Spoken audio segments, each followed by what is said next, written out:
नया दिन, नई खबर, हर बड़ी खबर पर हमारी नजर। खबर जिसका हम पर, आप पर और देश की सियासत पर होगा असर। और इस बड़ी खबर के हर पहलू पर बजेगा नगाड़ा, क्योंकि यह है आपका यानी जनता का अखाड़ा। नमस्कार, मैं हूं आनंद नरसिम्हन।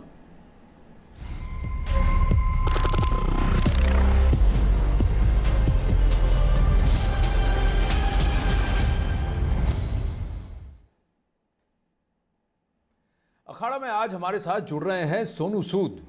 वो बहुत ही काबिल एक्टर ही नहीं, बहुत ही उम्दा इंसान भी हैं। उनका दिल जो है वो सोने का है, मेरे बहुत अच्छे मित्र भी हैं। लेकिन इन्होंने जितनी मदद लोगों की है जब से ये कोरोना का पैंडेमिक शुरू हुआ पिछले साल से लेकर अब तक, वो काबिल तारीफ है। और जितना उसको सराहें उतना कम है। और आज भी सोनू सूद एकदम आगे निकल कर लोगों की मदद कर रहे हैं। सोनू नमस्ते, बहुत अच्छा लग रहा है आपसे बात कर मैं आशा करता हूँ कि आप कुशल हैं और एकदम फिट है यार, एकदम ठीक है। और आपसे मिलकर तो और भी अच्छा लग रहा है। अच्छा, एक बात बताइए कि इस बार आप कैसे लोगों की मदद कर रहे हैं, क्योंकि पिछली बार तो माइग्रेंट्स की बहुत बड़ी इशू का बहुत बड़ी समस्या थी। प्रवासी जो मजदूर थे जो अपने अपने गांव लौटना चाहते थे, वो आपको मदद की गुहार लगा रहे थे और आपने बाहर निकलकर उनकी मदद की। इस बार आप कैसे लोगों की मदद कर रहे हैं? बहुत कुछ कर रहे हैं मैं जानता हूं, तो ज़रा विस्तार से बताइए। आनंद, इस पर हमने देखा है कि पूरे देश में तीन चीज़ों की बड़ी मुश्किल हुई है। एक ऑक्सीजन की, दूसरी बेड्स की, हॉस्पिटल्स में बेड्स नहीं लोगों को मिल पा रहे, और फिर दवाइयों की बहुत तकलीफ हुई लोगों को।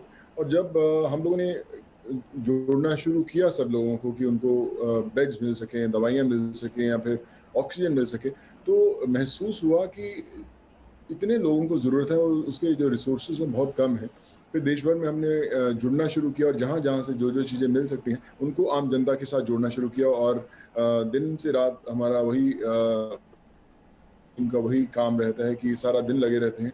लोगों की मैसेजेस आते हैं और देश भर के छोटे छोटे ज़िलों से लेके बड़े बड़े गांव और सिटीज़ के अंदर हम लोगों को उनको बेड्स, आईसीयू, वेंटिलेटर्स, दवाइयाँ, ऑक्सीजन हर जगह पहुंचा रहे हैं। और हर हर रोज़ एक नया चैलेंज है, बट जीत ज़रूर हो रही है। बहुत बढ़िया। पर थोड़ा बताइए कैसे करते हैं आप, कैसे आपकी फाउंडेशन है, आपकी टीम है, आप कैसे कोऑर्डिनेट करते हैं? सब सोशल मीडिया से होता है या लोग आपसे किसी हेल्पलाइन से जुड़ते हैं? हेल्पलाइंस भी है। जैसे आज बैंगलोर के अंदर बहुत तकलीफ थी ऑक्सीजन की, तो एक हेल्पलाइन हमने जारी की कि किसी को भी बहुत इमरजेंसी में अगर ऑक्सीजन सिलेंडर चाहिए होगा तो हम लोग पहुंचा सकते हैं। कल रात को बैंगलोर के अंदर हॉस्पिटल में एक बहुत बड़ा हादसा बचा जब वहां पर गैस खत्म हो गया था और रात को हमें कॉल आया, तो करीबन 30 ऑक्सीजन सिलेंडर्स बचाए और उसमें 28 से 30 लोग भी थे, उनकी जान बचा पाए। ऐसे ही 4 दिन पहले फिर बैंगलोर में ऐसा किस्सा हुआ। तो हर रोज़ एक चैलेंज रहता है, टीम हर रोज़ बढ़ रही है, क्योंकि हम जब किसकी मदद करते हैं तो वो भी एक तरह टीम का हिस्सा बन जाता है उसका। कि ऐसे बहुत सारे लोग हैं जिन्होंने अपने परिवार वाले खोए। आनंद, इस दौरान हमने बड़ी बचाने की कोशिश की, उन्हें बेड्स जी। भी दिलाए, प्लाज्मा हो, कुछ भी हो, हमने उन्हें उन्हें दिलाया। लेकिन बड़ी मशक्कत के बाद हम उन्हें बचा नहीं सके। लेकिन वो लोग, उनके परिवार वाले टूटे तो हैं ही हैं, लेकिन वो साथ में एक टीम के साथ जुड़े कि हम अपने फैमिली मेंबर को तो नहीं बचा पाए, लेकिन हम आपके साथ जुड़कर और लोगों को बचाएंगे। और आज वो भी हमारी टीम का हिस्सा है।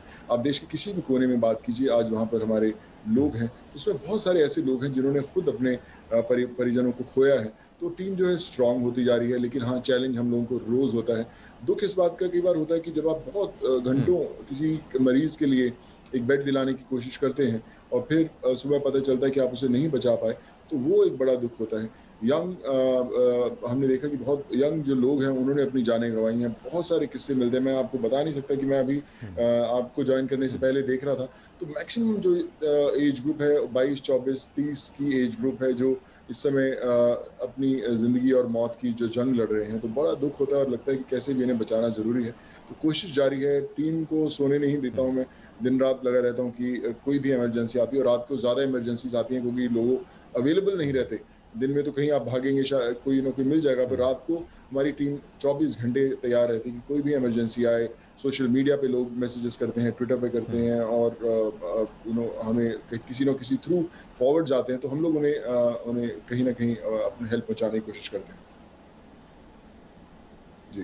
पिछली बार अगर देखें, अगर 2020 के उस प्रकरण को देखें तो आप लोगों को बसों में बिठाकर उनके लिए इंतजामात कर रहे थे कैसे वो अपने घर लौट सकें। अब की बार क्या फ़र्क है सोनू, आप क्योंकि ग्राउंड पर आप देख रहे हैं सिचुएशन, पिछली बार और इस वेव में क्या आपको सबसे बड़ा फ़र्क लगा? पिछली बार इतने लोग मतलब हमारे सड़कों पर तो तकलीफ थी जो प्रवासियों को थी, लेकिन जो आम जनता जो घरों में थी वहाँ पर इतना मोर्टेलिटी का रेट नहीं था, इतने लोग जान नहीं गंवा पा रहे थे। लेकिन जो नया वेरिएंट आया, इसमें आपने सुना होगा, हम सब जानते हैं कि आप बहुत सारे ऐसे लोगों को जानते हैं जो नहीं बचे। और आप आज देखते हैं कि हॉस्पिटल में क्या नहीं बचा, अस्पतालों के बाहर लाइनें लगी हुई हैं, डॉक्टर्स बहुत तकलीफ़ों में। मैं सारा दिन डॉक्टर्स, हॉस्पिटल के जो डायरेक्टर्स हैं, डॉक्टर्स हैं, उनसे बातें करता हूँ पेशेंट्स को दिलाने के लिए। हम लोग एक जगह से दूसरी जगह 100-100 किलोमीटर दूर भेजते हैं एम्बुलेंसेस कर कि उन्हें जान बचा सके, क्योंकि दिल्ली में बेड्स नहीं मिल पा रहे। तो सबसे बड़ी मुश्किल ये है कि हमें समय नहीं मिल रहा लोगों को बचाने का। आज जो एकदम ठीक है या थोड़ा-सा उसको थोड़ी-सी तकलीफ है, वो अगले दिन इतना सीरियस हो जाता है कि उसको समझ ही नहीं आता कि उसको कैसे बचाया जाए। मैंने पहली दफ़ा आनंद सुना था, एक ट्रीटमेंट होती है एक्मो मशीन की, जी। जो लंग्स, आर्टिफिशियल लंग्स की तरह हाँ। करती है और बचाती है पेशेंट को। पहले नहीं मैंने सुना था, लेकिन मैंने खुद 2-3 लोगों को हेल्प किया एक्मो के थ्रू। एक लड़की की जान बचा भी नहीं पाई।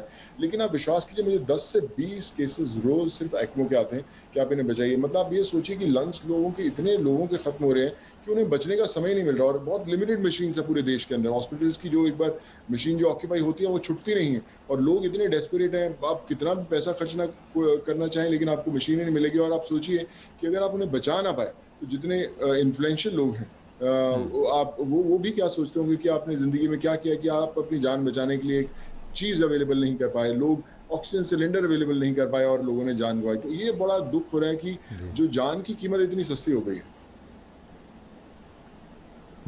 लेकिन एक और बात है ना सुनो, कि अब की बार जो जिस तरह से संक्रमण फैला है, जिस गति से फैला है, वो पिछली बार के मुकाबले करीब 6 टाइम्स 7 टाइम्स है, और ये जो है ऑटोमेटिकली प्रेशर डालता है। लेकिन जो आप सपोर्ट कर रहे हैं, जैसे आप मदद कर रहे हैं, इसमें क्या सिर्फ इंडिविजुअल्स का रोल है कि आप कहेंगे कि राज्य सरकारें हैं, प्रशासन है, एडमिनिस्ट्रेशन है, लोकल एडमिनिस्ट्रेशन है, ये भी आपको आपकी मदद कर रहे हैं, चाहे वो किसी भी राज्य देखिए में हो? देखिए, मैं पहुँचने की तो कोशिश हर जगह करता हूँ, और कई बार हमें उनकी मदद लेनी पड़ती है, वो करते भी हैं, और सरकारें अपने लेवल पर 100% बहुत अच्छा काम कर रही होंगी, और कर भी रही हैं। लेकिन ग्राउंड लेवल पर हर किसी को, अगर आप किसी एक बड़े ऑफिसर को जो उस चीज़ का इंचार्ज है, अगर आप उसे फ़ोन करके 1-2 बेड दिलाते हैं, हमारे पास तो लगातार एक को बेड दिलाएँ तो 7-8 और 10 आगे होते हैं उसी राज्य के। फिर आप कितनी बार उन्हें फ़ोन करेंगे? तो हमें ये बड़ा इम्पोर्टेंट है कि हमारे नेटवर्क में, कि हॉस्पिटल्स में, हर एक डिपार्टमेंट में ऑक्सीजन के लिए कहाँ-कहाँ पे भी उपलब्धि है, हमें उनसे टच में रहना ही पड़ेगा, क्योंकि जब इमरजेंसी आएगी तो हम एक जने पे डिपेंडेंट नहीं कर सकते। कोई भी एक राज्य कहीं भी देश में हो, तो कम से कम हमारे 8 या 10 ऐसे चैनल्स मैंने बनाए हुए हैं कि अगर एक फेल हो जाए तो दूसरा, दूसरा फेल हो जाए तो तीसरा, हमें कहीं न कहीं वो सफलता मिल ही जाएगी। थोड़ा वक़्त ज़्यादा लग सकता है, लेकिन वी मेक श्योर कि उसको, उसकी जो चीज़ उसको चाहिए, हम लोग उसको दिला ही पाएँ। जी। सुनो, एक और चीज़ है, आपकी बार हमने देखा है कि हेल्थ इंफ्रास्ट्रक्चर, जी। इसका एक बहुत बड़ा चैलेंज है, और हम जानते थे पिछली बार भी लॉकडाउन की वजह से शायद बहुत लोग बच गए, जाने बच गई, क्योंकि हमने सब बंद कर दिया, लोगों को घर के अंदर बंद कर दिया, तो इंफ्रास्ट्रक्चर पे उतना स्ट्रेस नहीं आया जितना अब की बार आया है। और दूसरी बात, इस बार जो वायरस का जो स्ट्रेन है वो और ज़्यादा फैल रहा है, वायरुलेंट है। तो कहीं क्या आप अपने फाउंडेशन के वजह के थ्रू इंफ्रास्ट्रक्चर बिल्ड करने की भी कोशिश कर रहे हैं? कोविड बेड्स, क्वारंटीन सेंटर्स, ऐसे कुछ काम करने की कोशिश कर रहे हैं, खासकर रूरल एरियाज़ में? बिल्कुल आनंद, इस समय हमारा जो फ़ोकस है वो बड़े मेट्रोज़ में तो है ही है, लेकिन रूरल एरियाज़ में भी है। अभी जहाँ पर लोगों को अवेयरनेस ही नहीं है, वैक्सीन लगवाना बड़ा ज़रूरी हो, तो हम देखा है, हम लोगों ने साथ में भी वो ड्राइव किया। लेकिन उसके अलावा उनको दवाइयाँ, अगर कोई बीमार हो जाता है, उससे सँभलता ही नहीं है। बाय द टाइम वो पता चलता है, आप उसको गाँव से हॉस्पिटल तक नहीं पहुँचा पाते, और रास्ते में जो मरीज़ है वो दम तोड़ देता है। तो रूरल जो एरियाज़ है, उसमें बहुत बड़ा चैलेंज है। हम लोग पहुँच रहे हैं सब लोगों तक, पहुँचे भी हैं बहुत लोगों तक। बट जैसे आपने बोला कि ऑक्सीजन एक बहुत बड़ा चैलेंज है, मैं ऑक्सीजन प्लांट्स लाने की पूरी कोशिश है। इनफैक्ट पहला जो प्लांट है फ्रांस से अगले 8 से 10 दिन में आ जाएगा। तो ये वो प्लांट्स हैं जो दिल्ली सरकार ने भी लिए हैं यूनाइटेड नेशंस के थ्रू। और अगर आप सोचिए कि अगर एक प्लांट होगा अस्पताल में लगा हुआ, ना सिर्फ वो हॉस्पिटल बेड्स को परमानेंट ऑक्सीजन सप्लाई दे पाएगा, तो आपको कहीं बाहर से लिक्विड ऑक्सीजन मंगवाने की ज़रूरत नहीं है कि वो रोज़ फिलिंग करनी पड़ती है सिलेंडर्स में, और कई बार नहीं मिलता। और अभी हम देख भी रहे हैं कि ऑक्सीजन की किल्लत है, तो प्लांट्स नहीं होने के कारण जी। मजबूरियां हैं लोगों को, और साथ में वो ऑक्सीजन सिलेंडर फिल भी कर पाएगा। इनफैक्ट जो पहला प्लांट है वो अभी लगेगा। और उसके अलावा जो अलग स्टेट्स हैं, जैसे आंध्रा की बात करें, तेलंगाना की बात करें, नॉर्थ में हमारे बात करें, मध्य प्रदेश की बात करें, पंजाब की बात करें, तो यहाँ पर कोशिश है कि लेकर आएँ। और अगर सब सही रहा है तो आप देखेंगे 3 से 4 महीने में इन सब जगह पर हो। और इनफैक्ट सबसे अच्छी बात ये है कि जब ऑक्सीजन प्लांट की बात किया ना, तो बहुत सारे लोगों ने हमें मुझे फ़ोन किया कि यार हम भी ये करना चाहते हैं, कि आप बताएं कैसे जुड़े। बड़े-बड़े लोग हैं अपने जो शहरों में, डिस्ट्रिक्ट्स में रहते हैं, वो लोग भी करना चाहते हैं। तो एक बहुत कमाल का इंफ्रास्ट्रक्चर इंडिविजुअल्स बिल्ड कर पाएंगे। सरकार को तो करना ही है। मुझे लगता है कि बहुत बड़े लेवल का 6 से 7-8 गुना जीडीपी पे और हमें खर्चा करना पड़ेगा उस लेवल का अच्छा काम करने के लिए, क्योंकि हमें इतनी तकलीफ आई है। पर मुझे लगता है हर इंडिविजुअल जो भी इस लायक है, सक्षम है, वो मदद पहुंचाने में, अपने जिले में, राज्य में, गांव में, कहीं पर भी उसे वो करना ही पड़ेगा। जी, तो ये कैसे कर सकते हैं? आपके साथ, आपकी मुहिम, आपके फाउंडेशन के साथ अगर कोई जुड़ना चाहे, कोई कंट्रीब्यूट करना चाहे, फाइनेंशियल मदद ही सही, तो वो कैसे कर सकते हैं? आनंद, सूद चैरिटी फाउंडेशन है। बहुत लोग हमसे गाइडेंस भी लेते हैं कि हम करना चाहते हैं। तो मैं यही बोलता हूँ कि ज़रूरी नहीं है कि आप सूद चैरिटी फाउंडेशन के थ्रू ही करें। आप अपने ज़रिए खुद कर सकते हैं। आप गांव में सरपंचों को कैसे भी कर सकते हैं। कोई भी रास्ता चुनिए, लेकिन मदद ज़रूर करिए, क्योंकि ये वो समय है कि हमारा परीक्षा चल रही है, इंसानियत की परीक्षा है, हमें आगे आना ही पड़ेगा। तो अगर आपको लगता है कि आप अपने गांव में कुछ ऑक्सीजन का प्रबंध करना चाहते हैं, आप मुझे बताएं, मैं ज़रूर आपको गाइड करूंगा कि कहाँ से आपको कैसे मिल सकता है, ताकि एक परमानेंट इंफ्रास्ट्रक्चर आपके राज्य में बन पाए। तो मैं कर रहा हूं। अगर आप देखेंगे कि आने वाले 10-15 दिनों में हम लोग पूरे देश के अंदर हर जगह पर वैसी सुविधा लाने की कोशिश कर रहे हैं, ताकि और लोग इंस्पायर होकर अपनी अपनी कैपेबिलिटीज़ के अनुसार अपना काम कर पाए। पिछली बार आप सड़कों पर निकल गए थे, लेकिन कोविड ने आपको नहीं छुआ। अब की बार आपको भी कोविड ने पकड़ लिया, पर कैसे आप उससे फाइट किया आपने? आपके ज़रा शेयर कीजिए हमारे व्यूअर्स के साथ कि आपकी जो मानसिक जो स्थिति थी वो कैसी थी, आपने कैसे उसको रिएक्ट किया और क्या एटीट्यूड लेकर आपने उसको फाइट किया, क्योंकि आप 10-15 दिन में आप रिकवर भी कर गए। जल्दी रिकवर किया आनंद। मैं इनफैक्ट 6 दिन के अंदर 5वें दिन मेरा नेगेटिव आ गया था। मुझे ऐसा लगता है, मुझे उतनी पता नहीं, हाँ। पर मैंने वैक्सीन खुद लगाया था। हम लोगों ने साथ में संजीवनी एक बहुत बड़ी मुहिम शुरू की हुई है, जो देश भर में वैक्सीन लगवाने के लिए और उसके अवेयरनेस के लिए है। तो मुझे लगता है कि शायद वैक्सीन ने असर किया। मैंने एक डोज लिया था, जल्दी मैं रिकवर कर पाया। लेकिन जब कोविड हुआ मुझे, तो मैंने सबसे पहले एक लाइन बोली थी कि कोविड की ऐसी की तैसी। मुझे वो अपना जो मोरल है उसको डाउन नहीं करना। हम लोग अक्सर देखते हैं कि अगर किसी को हो जाए कोविड, वो इतना घबरा जाता है कि उसको लगता है कि यार क्या हो गया, और उस घबराहट के अंदर जो पैनिक करते हैं लोग, उनकी तबीयत और ख़राब होती है। तो खुश रहना है, लेकिन बहुत तैयार रहना ज़रूरी है कि अगर आपको लगता है कि आपके सिम्टम्स नहीं जा रहे, तो तुरंत सीटी स्कैन्स करवाएं, देखें कि आपके लंग्स पे तो असर नहीं हो रहा। आजकल नई नई चीज़ें, ब्लैक फंगस, ये सब हम देख रहे हैं कि नए वेरिएंट्स आने के कारण और नई तकलीफ़ें हैं। तो उसको इग्नोर मत कीजिए। अगर आपके आसपास कोई अड़ोसी पड़ोसी को तकलीफ है, उसको प्रॉपर चेकअप कराएं। तो आई थिंक ये बहुत ज़रूरी है। और जब मैं पॉजिटिव हुआ था, तो मैंने तो अपने आप को आइसोलेट कर ही लिया था एक रूम के अंदर, और मैं परमानेंट फ़ोन पे था, 24 घंटे फ़ोन पे था, क्योंकि समय था, बाहर किसी से मिल नहीं सकते, बात नहीं कर सकते। तो और ज़्यादा काम किया और ज़्यादा लोगों से जुड़ा। और मुझे लगता है कि जो अभी मैंने मुहिम शुरू की है, ऑक्सीजन की बात करें, आप दवाइयों की बात करें, कुछ वो उस समय मैक्सिमम नेटवर्क में बना पाया कि और जब वेव पीक पे हिट की, तो हम बहुत लोगों तक मदद पहुंचा पाए। जी, एक और बात है, आप लोगों से क्या कहेंगे, कैसे अपने आप को एक पॉजिटिव फ्रेम ऑफ माइंड में रख पाते हैं? मैं जानता हूं हर रोज़ आप लोगों से मिलते होंगे, कई लोगों की आपने मदद की, और आपने कहा कि कुछ लोगों की आपने मदद तो की, लेकिन वो ये जंग हार गए। बहुत निराश कर देता है, और कहीं ना कहीं ये हताशा जब हमारे अंदर आ जाती है तो फिर हम हारने लगते हैं। जब तक हम अपने अंदर एक साहस बना के रखें तब तक हम इससे जूझ सकते हैं, इससे लड़ सकते हैं। और जैसा आपने कहा ना, कोविड की ऐसी की तैसी, जब मुझे पिछले साल नवंबर में ये कोविड हुआ था तब मेरा भी यही एटीट्यूड था कि इसकी ऐसी की तैसी, इसको 2 दिन में मैं हरा के रहूँगा। पर उस फ्रेम ऑफ माइंड को बना के रखना आसान नहीं होता सुनो। तो ज़रा आप दर्शकों को बताएंगे कैसे वो कर सकते हैं, इसे क्या करना चाहिए उन्हें? देखिए, मैं सबसे यही कहना चाहूँगा कि हमें पता है कि हम मुश्किल हालातों में रह रहे हैं, और ख़ासकर जब हम अपने आसपास इतनी खबरें सुनते हैं कि इतने यंग लोग जा रहे हैं, बचे नहीं, तो हमारा दिल कहीं और टूटता है। अब सोचिए, जो अस्पतालों में मैं बहुत मतलब कई हज़ारों पेशेंट्स के साथ टच में रहता हूँ, और उनके परिवार वाले बोलते हैं कि हम बात नहीं कर पा रहे, या उनको तकलीफ़ें हैं और उनका कोई ध्यान नहीं दे पा रहा अस्पताल में। आप देखिए, तो मैं फ़ोन करता हूँ, डॉक्टर्स जाते हैं उनके पास, तो उनको एक अच्छा लगता है कि यार हम सही हैं। पर जो आज अस्पताल में है, देखिए, हम अलग उस समय में रह रहे हैं कि अगर आपको कुछ हो जाए अस्पताल में, तो आपको पता है कि आपके परिवार वालों को भी आपको देखने को नहीं मिला जाएगा। मैं एक छोटा-सा किस्सा बताता हूँ। मैं बड़ी मुश्किल से हॉस्पिटल का एक बेड ढूँढ रहा था, दिल्ली के अंदर मिल नहीं रहे थे। तो मैंने बड़ी मुश्किल से एक बेड ढूँढा, और मैं जब फ़ोन करने वाला था, तो अचानक एक मैसेज आया मेरी फ़ोन पर, और उन्होंने बोला कि एक बड़ा आईसीयू बेड है, प्लीज़ आप बता दीजिए। पता नहीं, रैंडम फ़ोन था। मैंने तुरंत उनको वापस फ़ोन किया। मैंने बोला कि एक बेड है, शायद आपकी किस्मत अच्छी है, और मैंने अभी बेड ढूँढा और आपका मैसेज आया, शायद आप ही के लिए था, चलिए। वो जो हस्बैंड था, वो हॉस्पिटल जाने को रेडी नहीं था। वो उसने बोला कि अगर मैं मरूँगा तो घर पे ही मरूँगा, मैं अस्पताल में जाके नहीं मरूँगा, मुझे नहीं जाना। तो उसकी जो वाइफ़ है, रो रही थी ज़ोर से, उसकी बेटी रो रही थी। मैंने बोला कि आप मेरी बात करवाएँ। मैंने उनसे बात की। मैंने बोला कि सर, मैं आपको वादा करता हूँ कि आप ठीक होके वापस आएँगे, आप अस्पताल जाइए।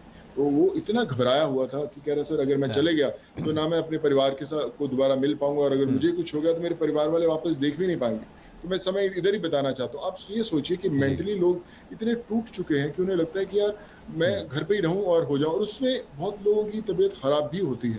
तो मैं जितने दर्शक हैं उनसे पहले तो ये कहना चाहूँगा कि अपने जो मनोबल है उसको इतना स्ट्रॉन्ग कीजिए कि आपका अंदर से ही जो रिकवर होना शुरू हो कि भैया ठीक हूँ। लेकिन साथ-साथ टेस्ट करवाते रहें, ऑक्सीजन लेवल्स चेक करते रहें, सीटी स्कैन्स करवाएँ, और जो-जो चीज़ें हैं उसको बताते रहें। कोई प्रॉब्लम है तो परिवार में बताएँ, परिवार वाले डॉक्टर्स को बताएँ, जहाँ पर भी आपके मैंने खुद फ्री हेल्पलाइन शुरू की हुई है, जहाँ पर आप कभी भी फ़ोन कर सकते हैं। अगर आपको टेस्टिंग चाहिए तो टेस्टिंग हम कर देंगे, आपको कुछ कंसल्टेशन चाहिए, कुछ पूछना है, आपको तकलीफ़ है, तो वो भी हम आपको आंसर करेंगे कि आपको अभी डॉक्टर्स की ज़रूरत है या नहीं है। लेकिन ये समय मनोबल स्ट्रॉन्ग के साथ-साथ थोड़ा-सा सतर्क रहने का भी है कि आप थोड़ा-सा एक्टिव रहें और कोरोना को जीतने ना दें। ये समय कट ही जाएगा, लेकिन अभी अपने आप को स्ट्रॉन्ग करना बहुत ज़रूरी है। ये कहीं ना कहीं एक और बात है कि प्रोटोकॉल जो है ना, कंप्लायंस, लोग थोड़ा जी। ढीला हो गए ना जब सब कुछ खुलने लगा जनवरी में। क्या आपको कहीं लगता है कि इसको बहुत सख्ती से फॉलो करना ज़रूरी है? मेरा आखिरी सवाल आपसे यही है कि कोविड से निपटने का आपको क्या लगता है, रामबाण क्या है? वैक्सीन की तो आपने बात की, लेकिन उसके साथ साथ मास्क पहनना, सोशल डिस्टेंसिंग रखना, क्योंकि लोग इसको ज़्यादा सीरियसली नहीं लेते हैं सोनू। देखिए, हमने खुद देखा, शायद कहीं हम लोग भी शायद ढीले हो गए होंगे जब सब कुछ हुआ, लेकिन ये जो सेकंड वेव है एक बहुत बड़ा पाठ सिखा के जा रही है। ये वो लोग, हमारे हज़ारों की गिनती में लोग चले गए, ये लोग डिज़र्व नहीं करते थे जाना। उनकी ज़िंदगी और तय थी कि और ज़िंदगी बिताएँ। माँ-बाप अपने बच्चों को छोड़कर चले गए, बच्चे माँ-बाप को छोड़कर चले गए। ये बहुत मुश्किल घड़ी थी। लेकिन इस घड़ी से हमने ये सीखा कि इसको आसानी से हमें इग्नोर नहीं करना। हमें पूरा ध्यान रखना है, जब ये सेकंड वेव भी डाउन जाएगा, जी। उसके बाद भी मास्क पहनना है, सैनिटाइज़ करना है, सोशल डिस्टेंसिंग बना के रखनी है। हमने देखा कि देश भर में जो कुछ हो रहा था, हम भूल चुके थे कि कोरोना नाम की कोई चीज़ है, और उसका हम फल भी भुगत रहे हैं। तो आई थिंक ये लेसन हमने सीखा है, लेकिन जी। बहुत महँगा पाठ सीखा है हमने। इतनी लोगों की जानें गँवा के शायद हम लोग उनको बचा सकते थे, लेकिन और ना गँवाई जाए, वो बड़ा इम्पोर्टेंट है। आप सब लोग ये सोशल डिस्टेंसिंग, मास्क को अपनी ज़िंदगी का हिस्सा बना लें। जिस तरह शर्ट पहने बिना आप बाहर नहीं जाते घर से, उस तरह मास्क पहने बिना मत जाएँ। उसको अपनी ज़िंदगी का अगर हिस्सा बना जी, पाएँगे, तो ही ज़िंदगी लंबी हो पाएगी।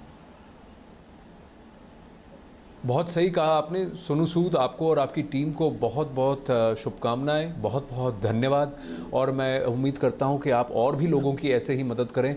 आज ईद का त्यौहार है, तो ईद मुबारक आपको। आज अक्षय तृतीया भी है, परशुराम जयंती भी है, तो आपको सबकी बधाइयाँ। और मैं यही कहूँगा कि भगवान सबके लिए शुभ करे, मंगल करे। बहुत बहुत धन्यवाद। Thank you so much Anand. God bless. तो ये थे सोनू सूद। अखाड़ा में आगे बढ़ते हैं और रुख करते हैं अगली खबर पर, जहां दिल्ली के मुख्यमंत्री अरविंद केजरीवाल ने दावा किया है कि अब राजधानी में कोरोना से के हालात जो हैं वो सुधरते लग रहे हैं। साथ ही उन्होंने बताया कि अब मरीजों की संख्या में भी कमी आई है। दिल्ली में संक्रमण दर करीब अब 12% है। पिछले कई दिनों से दिल्ली में बहुत ज़्यादा केस आ रहे थे। 20 अप्रैल को तो 28,000 से भी ज़्यादा केस आए थे। आज 8,500 केस आए हैं। कई दिनों में पहली बार 10,000 के नीचे केस आए हैं। दिल्ली में संक्रमण दर भी काफ़ी कम हो गई है। पिछले 24 घंटों में संक्रमण दर केवल 12% रह गई है।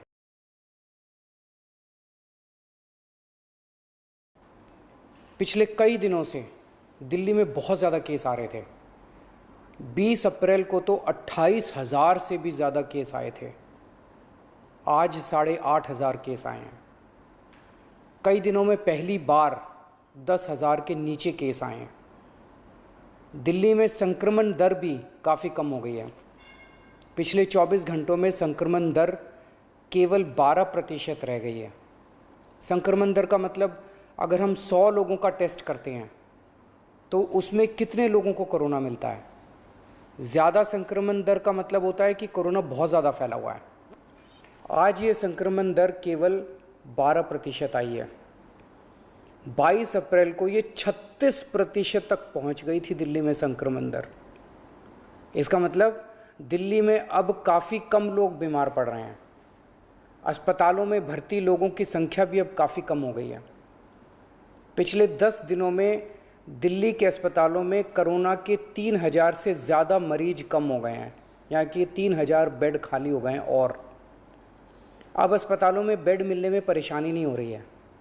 हालांकि एक बात देखने में आई है कि आईसीयू के बेड अभी भी भरे हुए हैं। इसका मतलब सीरियस मरीजों की संख्या अभी ज़्यादा कम नहीं हुई है। अभी भी दिल्ली के अस्पतालों में आईसीयू बेड लगभग सारे भरे हुए हैं। इस दिशा में भी आपकी सरकार काम कर रही है।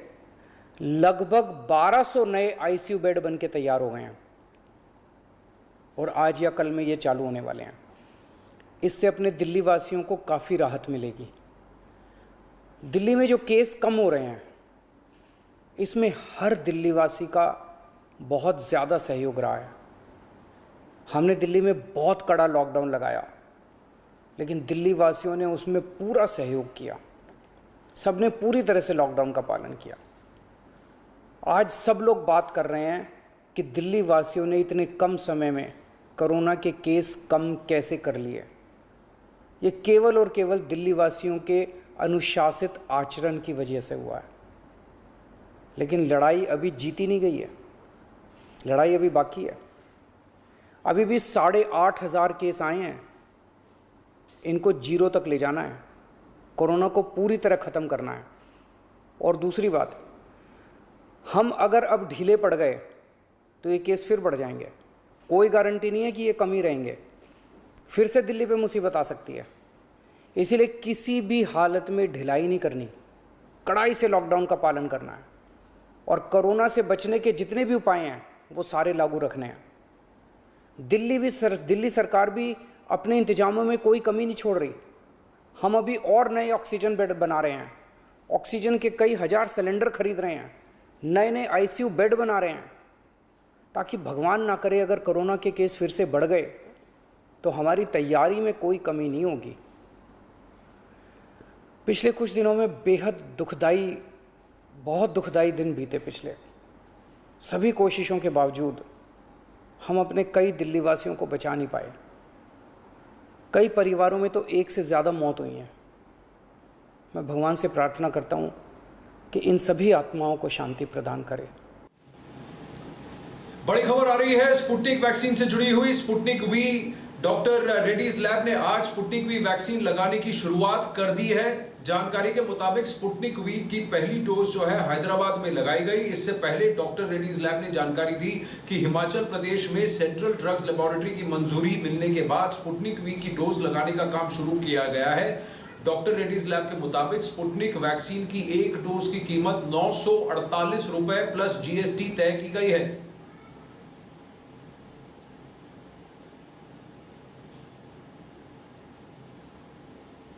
अखाड़ा में आपका एक बार फिर से स्वागत है। प्रधानमंत्री नरेंद्र मोदी ने अब से थोड़ी देर पहले वीडियो कॉन्फ्रेंसिंग के जरिए पीएम किसान सम्मान निधि की 8वीं किश्त जारी की। किसानों को सौगात देने आए प्रधानमंत्री नरेंद्र मोदी ने कोरोना की दूसरी लहर पर चिंता जताई। साथ ही उन्होंने देशवासियों से टीका लगवाने का आग्रह भी किया। पीएम ने लोगों से टीका लगवाने के बाद भी जो 2 गज की दूरी का जो रूल है उसे फॉलो करने के लिए कहा और ये भी कहा कि मास्क का मंत्र जो है उसे हमेशा वो ध्यान में रखें। 100 साल बाद आई इतनी भीषण महामारी कदम कदम पर दुनिया की परीक्षा ले रही है। हमारे सामने एक अदृश्य दुश्मन है और ये दुश्मन बहुरूपिया भी है। कोरोना की सेकंड वेव से मुकाबले में संसाधनों से जुड़े जो भी गतिरोध थे वो तेजी से दूर किए जा रहे हैं। युद्ध स्तर पर काम करने का प्रयास हो रहा है। टीका लगाने के बाद भी मास्क और 2 गज की दूरी के मंत्र को अभी हमें छोड़ना नहीं है। अब कोरोना से देश में हुई तबाही पर भी प्रधानमंत्री नरेंद्र मोदी ने चिंता जताई और साथ ही कहा कि महामारी में अपनों को खो चुके लोगों का दर्द वो भी महसूस करते हैं। इस कोरोना वायरस के कारण हम अपने बहुत से करीबियों को खो चुके हैं। बीते कुछ समय से जो कष्ट देशवासियों ने सहा है, अनेकों लोग जिस दर्द से गुजरे हैं, तकलीफ से गुजरे हैं, वो मैं भी उतना ही महसूस कर रहा हूं। प्रधानमंत्री नरेंद्र मोदी अब डिस्ट्रिक्ट मजिस्ट्रेट से भी बात करेंगे, जितने भी जिले हैं उन पर, क्योंकि अभी सरकार के मुताबिक कम से कम 533 ऐसे जिले हैं जहां पर संक्रमण का दर 10% से ऊपर है। यानी कि इस बार कोरोना का संक्रमण पिछली बार से के मुकाबले कम से कम 4 गुना ज़्यादा डिस्ट्रिक्ट्स में फैला है। पिछली बार का मुझे आंकड़ा अगर याद है तो 130 ऐसे डिस्ट्रिक्ट्स थे पूरे देश में जहां पर ये संक्रमण फैला था और ज़्यादातर कम से कम 95% संक्रमण इन्हीं डिस्ट्रिक्ट्स में था। लेकिन अब की बार जो है कम से कम 550 डिस्ट्रिक्ट्स ऐसे हैं देश भर में 720 प्लस डिस्ट्रिक्ट्स में से जहां पर अब ये संक्रमण ऑलरेडी फैल चुका है। और इसीलिए प्रधानमंत्री युद्ध स्तर पर जो है अपनी टीम के साथ बैठकर इसको काउंटर करने में लगे हुए हैं। उसकी प्लानिंग चल रही है। अमिताभ सिन्हा हमारे साथ जुड़ रहे हैं। अमिताभ का ये बात तो हमको माननी पड़ेगी, प्रधानमंत्री जो हैं युद्ध स्तर पर काम भी कर रहे हैं और सबसे आगे इस लड़ाई में प्लानिंग के हिसाब से अगर देखा जाए तो प्रधानमंत्री और उनका ऑफिस जो है पीएमओ है वो लगा हुआ है। हाँ, बहुत सारी कमियां हैं, लेकिन किसी ने भी शायद ये एक्सपेक्ट नहीं किया था कि अब की बार संक्रमण इस रेट पर फैलेगा और शायद इसीलिए हर किसी को इसने सरप्राइज कर दिया है और तैयारी कहीं ना कहीं कम लगी। बिल्कुल आनंद, 2-3 चीज़ें बहुत मार्के की हैं। पहला, जब 17-18 अप्रैल के बाद बंगाल में चुनाव प्रचार बंद हुआ, लगा कि देश भर में ऑक्सीजन की किल्लत हो रही है, वेंटिलेटर की किल्लत हो रही है। ऐसे वक्त में प्रधानमंत्री ने सारे अपने कार्यक्रम रद्द करके प्रधानमंत्री निवास पर बैठे, जितने भी एम्पावर ग्रुप्स थे, जितने भी मंत्रालय थे, सबके साथ बात की। भारतीय सेना, एयरफोर्स, नेवी सबके साथ, सबको एक साथ लामबंद किया। उसके बाद नतीजा आप देख रहे हो कि दुनिया भर से मदद आई। देश भर में जितने ऑक्सीजन प्लांट्स थे वहाँ से सामानों की सप्लाई शुरू हुई, ऑक्सीजन एक्सप्रेस तक चलने लगे। अब मेरे ख्याल से आज या कल 100वां ऑक्सीजन एक्सप्रेस भी चल जाएगा। आनंद, तो पहली रणनीति का पहला हिस्सा ये था कि मदद के लिए तमाम इंफ्रास्ट्रक्चर को एक साथ आपदा प्रबंधन के लिए एक साथ एकजुट किया जाए। उसमें प्रधानमंत्री सफल रहे। दूसरा, उन्होंने तमाम मुख्यमंत्रियों से बात की कि कैसे कोवैक्सीन देंगे, 18 से 44 साल की उम्र के वालों को दवाई कैसे देनी है, किसको कितना अलॉटमेंट देना है। सब राज्यों से बात करने के बाद इसमें आगे बढ़े। अब दवाएं आ रही हैं, ऑक्सीजन की किल्लत धीरे धीरे कम हो रही है, वेंटिलेटर्स हमारे पास प्रचुर मात्रा में है। तीसरी जो अब सबसे अहम कड़ी आने वाली है आनंद, वो है जिला कलेक्टरों के साथ बात करना। 2 दिन 18 और 20 को जितने भी कोरोना प्रभावित इलाके हैं वहाँ के कलेक्टरों से बात करेंगे। उन कलेक्टरों के मुख्यमंत्री भी उस बैठक में होंगे। और जाहिर तौर पर कलेक्टर सबसे बड़ी धुरी होता है अपने जिले में कोरोना मुक्त कराने के लिए, सबसे बड़ी इफेक्टिव अथॉरिटी। और इसलिए डीएम से अगर पीएम सीधा संवाद करते हैं तो उन्हें लाइन ऑफ एक्शन भी पता चलेगा और पता चलेगा उस कोरोना प्रभावित इलाकों में काम कैसा चल रहा है और कैसे उस पर काबू पा रहे हैं लोग। तो मुझे लगता है एक बहुत सोची समझी रणनीति थी जो पिछले 1 महीने में अब जमीन पर उतरती नजर आ रही है। और कहीं ना कहीं जो सियासतकार हैं और ऑपोजिशन की तरफ से जो सियासत है वो भी दिख रही है। अब देखिए, ममता बनर्जी ने ब्लॉक करने की कोशिश की है कि प्रधानमंत्री डिस्ट्रिक्ट कलेक्टर से क्यों बात करेंगे, ये फेडरल स्ट्रक्चर पर आघात है। जब आपको वैक्सीन चाहिए तो आप सेंटर खरीदे, जब हेल्थ आपकी व्यवस्था जो है वो चरमरा गई तो दोष प्रधानमंत्री मोदी का। प्रधानमंत्री मोदी जब जिला कलेक्टर से बात करने जा रहे हैं तब आप फेडरल स्ट्रक्चर की दुहाई दे रहे हैं।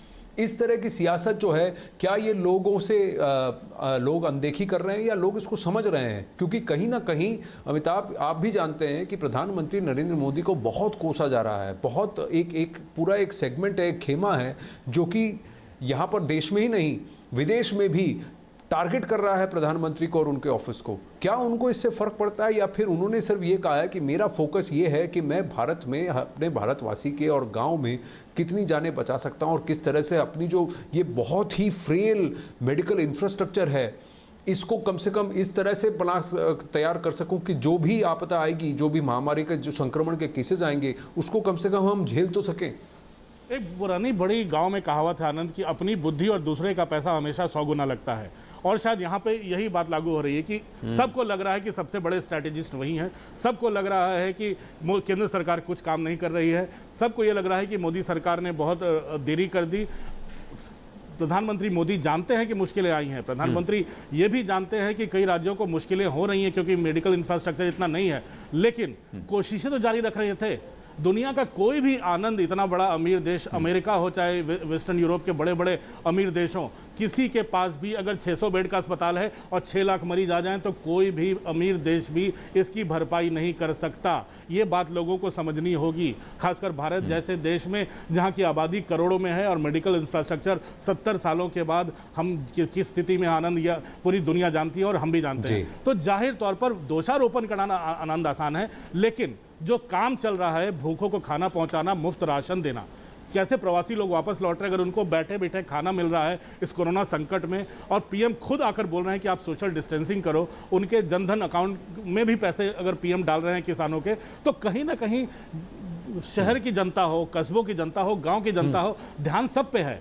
पूरी दुनिया से अगर मदद आ रही है तो इसके लिए भी क्रिटिसिज्म नहीं करना चाहिए कि आप सिर्फ निंदा कर रहे हो कि प्रधानमंत्री ने दवाइयां विदेशों में भेज दी। अरे भाई, अब पूरी अमेरिका हो चाहे फ्रांस चाहे रशिया, सबको दवाइयां विदेशों, एक ऑब्लिगेशन होता है, इंटरनेशनल ऑब्लिगेशन, वहां भी आपको भेजनी पड़ती हैं। तो तमाम, और सत्ता में जो रह चुके हैं इतने सालों तक, अगर वो ये चीज़ नहीं समझ रहे हैं तो फिर निंदा करते रहे, सरकार अपना काम करती रहेगी, जनता बताएगी आने वाले दिनों में।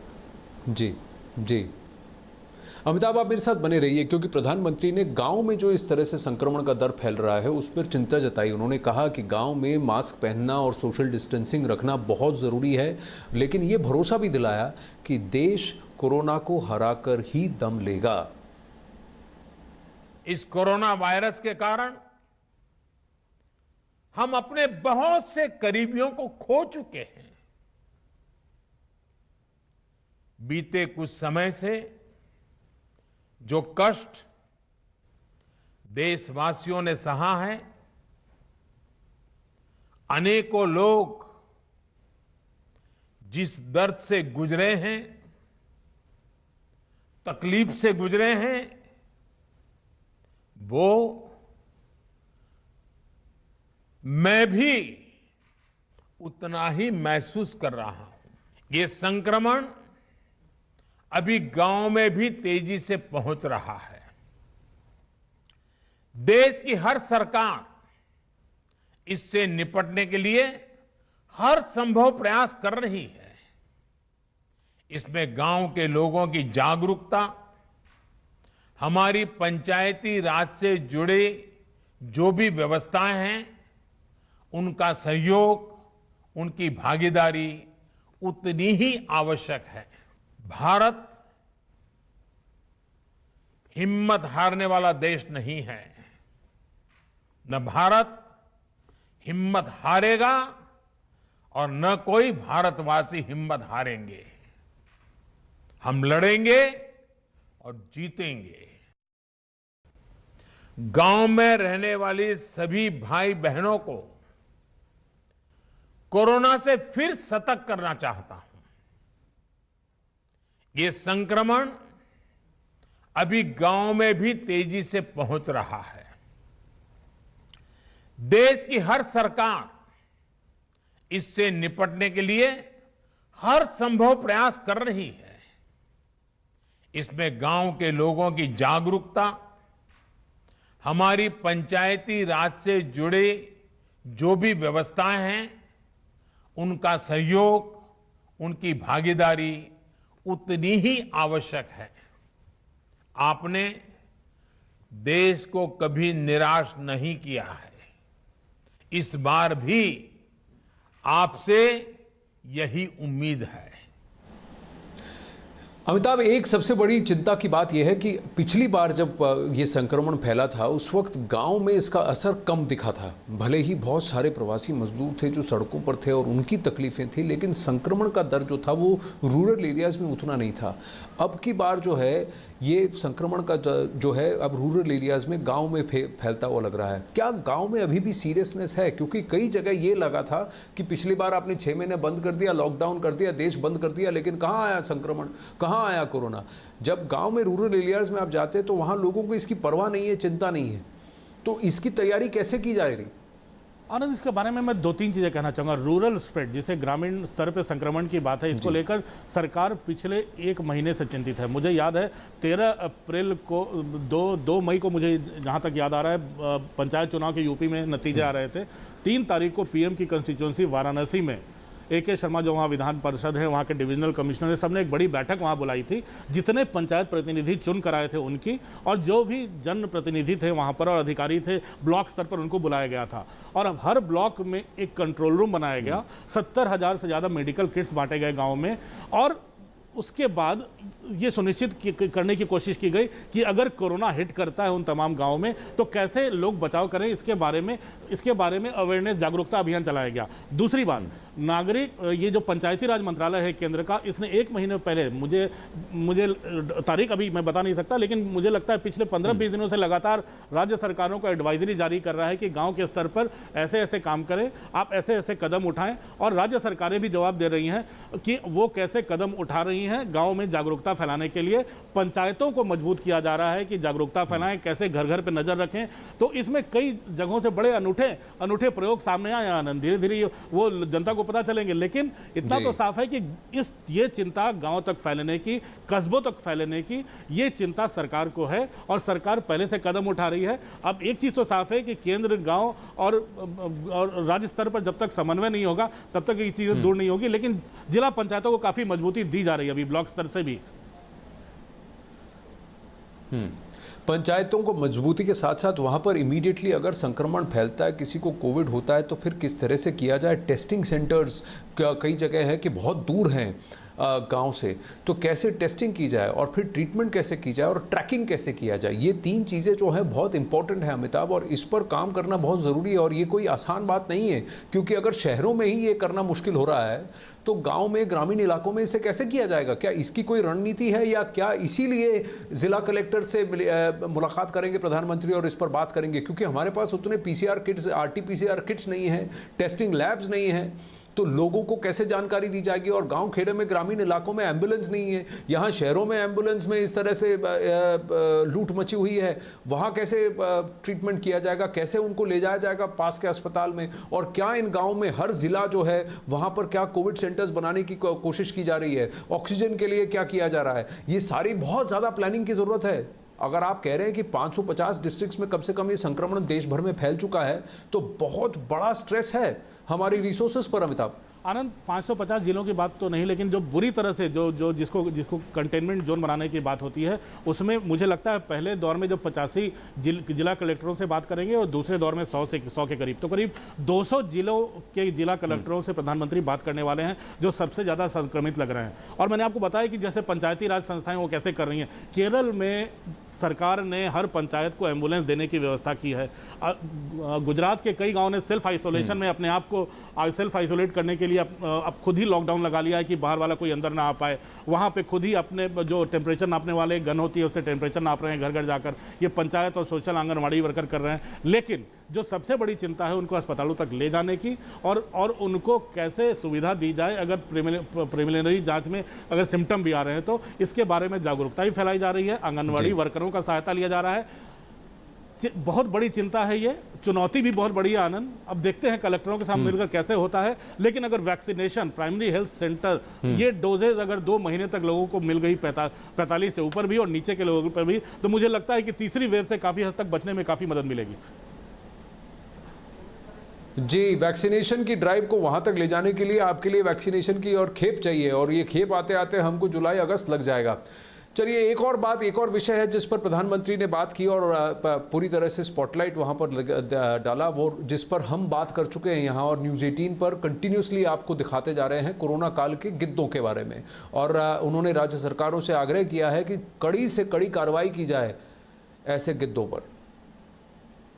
इस संकट के समय में दवाइयां और जरूरी वस्तुओं की जमाखोरी और कालाबाजारी में भी कुछ लोग अपने निहित स्वार्थ के कारण लगे हुए हैं। मैं राज्य सरकारों से आग्रह करूंगा कि ऐसे लोगों पर कठोर से कठोर कार्रवाई की जाए। ये मानवता के खिलाफ का कृत्य है। भारत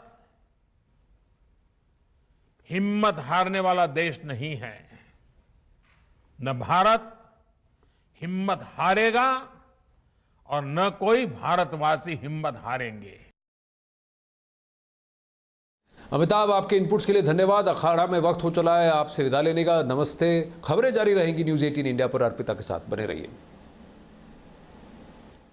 शुक्रिया आनंद।